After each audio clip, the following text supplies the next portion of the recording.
Assalamualaikum warahmatullahi wabarakatuh. Bismillahirrahmanirrahim. Alhamdulillahirabbil alamin. Wa bihi nasta'in wa ala umuri dunya waddin. Wassalatu wassalamu ala asrofil anbiya'i wal mursalin wa ala alihi wa sahbihi ajma'in. Amma ba'd.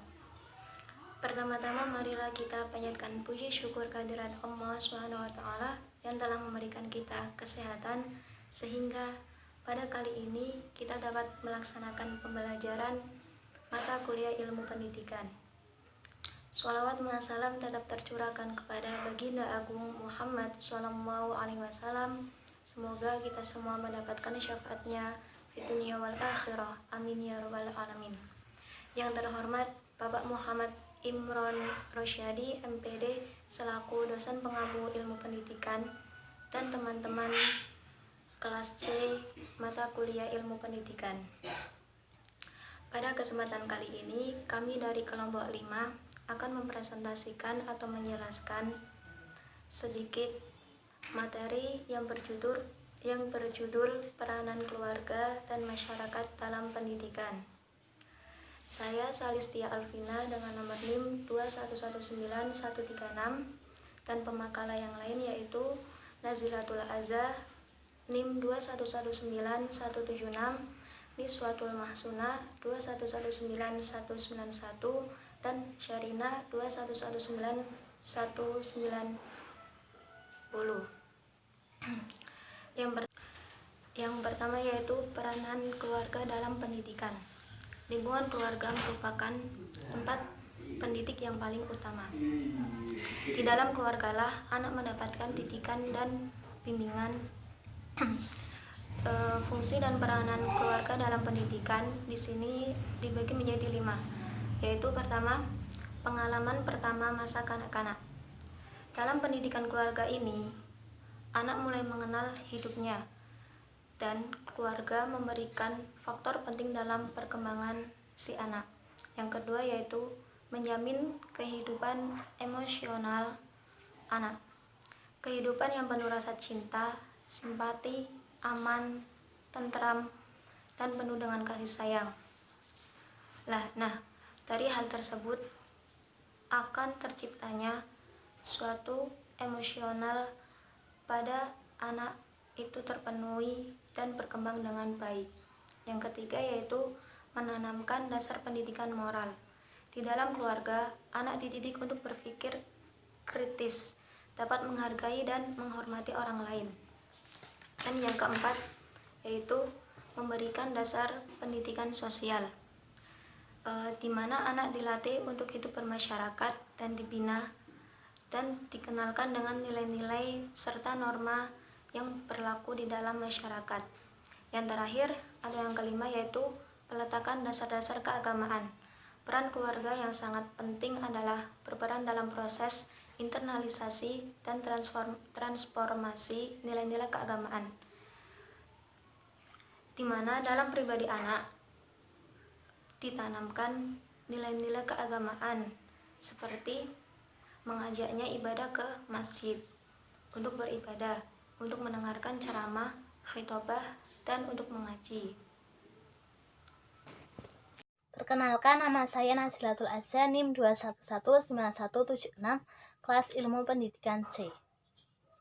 Di sini saya akan menyampaikan materi yang kedua, yaitu peranan masyarakat dalam pendidikan. Pendidikan sendiri memiliki arti suatu proses kegiatan dalam mengembangkan tiap diri individu untuk dapat hidup dan melangsungkan kehidupan. Pendidikan dapat kita peroleh melalui lingkungan keluarga, lingkungan sekolah, dan lingkungan masyarakat.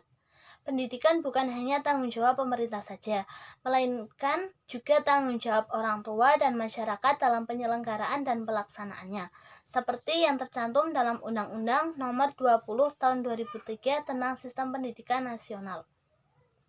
Keterlibatan masyarakat dalam pendidikan dapat berupa bantuan fisik dan materi, serta bantuan dalam bidang edukatif. Bantuan dalam bentuk fisik dan materi dapat berupa pembangunan gedung dan merehab sekolah. Bantuan dalam bidang teknik edukatif dapat berupa menjadi seorang guru bantu maupun guru ganti. Selain itu, masyarakat juga menjadi teladan bagi para siswa, di mana kegiatan kehidupan masyarakat setiap harinya dapat dilihat oleh para siswa di lingkungan sekolah. Misalnya, jika lingkungan sekolah terdiri dari orang-orang yang suka tawuran, suka mencuri, maka hal tersebut dapat memberikan pengaruh negatif kepada para siswa. Akibatnya, semangat siswa dalam belajar akan hilang. Sebaliknya, jika lingkungan sekolah terdiri dari orang-orang yang terpelajar dan hidup damai, maka hal tersebut dapat memberikan pengaruh positif kepada para siswa, di mana mereka akan termotivasi dan semangat dalam mencapai cita-citanya. Sebenarnya partisipasi masyarakat dalam pengembangan pendidikan sudah ada. Namun untuk mengajak masyarakat berpartisipasi dalam pengembangan pendidikan itu cukup susah, karena adanya kendala dari pemerintah dan masyarakat sendiri. Kendala dari pemerintah dapat berupa lemahnya sumber daya manusia yang dapat mengimplementasikan strategi dan lemahnya anggaran. Kendala dari masyarakat sendiri dapat berupa kurang terusnya masyarakat kepada pemerintah dan sikap apatis masyarakat kepada pemerintah. Sekian yang dapat saya sampaikan, kurang lebihnya mohon maaf. Selanjutnya akan disampaikan oleh pemateri yang ketiga. Baik, untuk materi yang selanjutnya yaitu peranan masyarakat terhadap sekolah. Di sini, masyarakat diartikan sebagai sekumpulan orang yang menempati suatu daerah, diikat oleh pengalaman-pengalaman yang sama, memiliki sejumlah persesuaian dan sadar akan kesatuannya, serta dapat bertindak bersama untuk mencukupi krisis kehidupannya. Masyarakat juga bisa diartikan sebagai satu bentuk tata kehidupan sosial dengan tata nilai dan tata budaya tersendiri. Jadi, dalam konteks pendidikan, masyarakat merupakan lingkungan ketiga setelah keluarga dan sekolah. Lalu, apa saja peranan masyarakat terhadap sekolah? Peranan masyarakat terhadap sekolah yang pertama yaitu sebagai arah dalam menentukan tujuan, yang kedua, sebagai masukan dalam menentukan proses belajar mengajar, yang ketiga sebagai sumber belajar, yang keempat sebagai pemberi dana dan fasilitas lainnya, dan yang terakhir yaitu sebagai laboratorium guna pengembangan dan penelitian sekolah.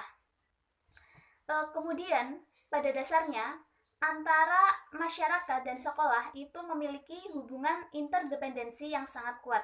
Hal ini ditegaskan oleh Purwanto pada tahun 1988 bahwa sekolah merupakan bagian yang tidak bisa terpisahkan dari masyarakat. Yang kedua, kelangsungan hidup sekolah itu bergantung kepada masyarakat.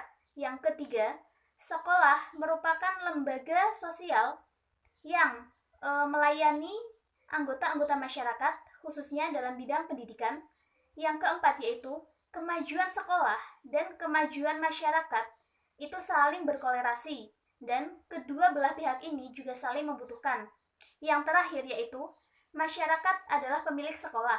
Sekolah ada karena masyarakat membutuhkannya.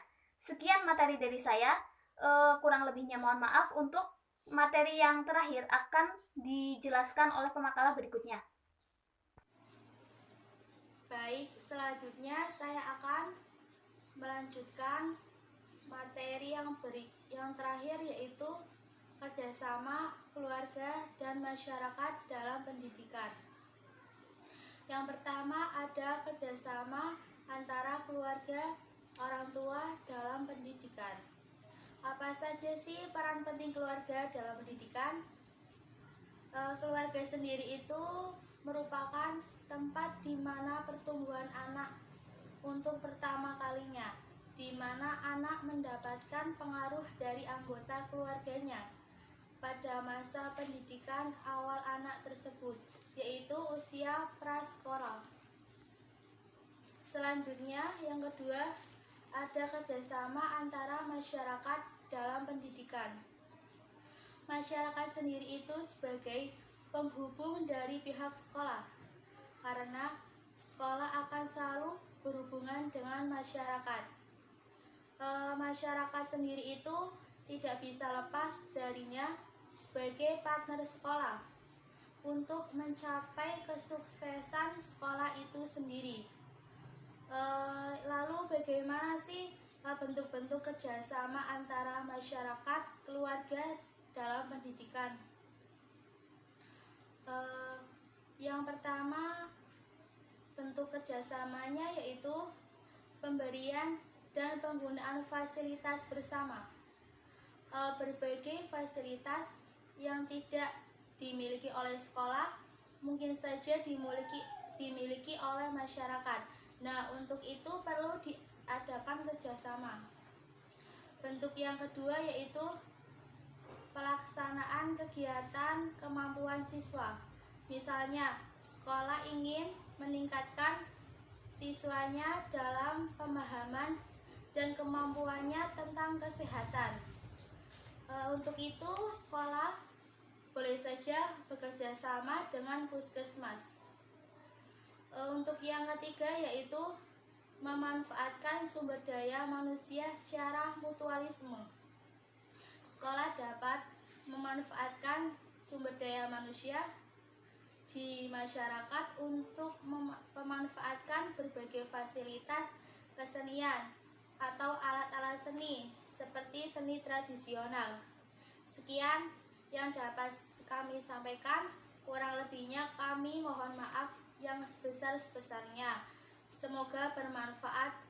Wassalamualaikum warahmatullahi wabarakatuh.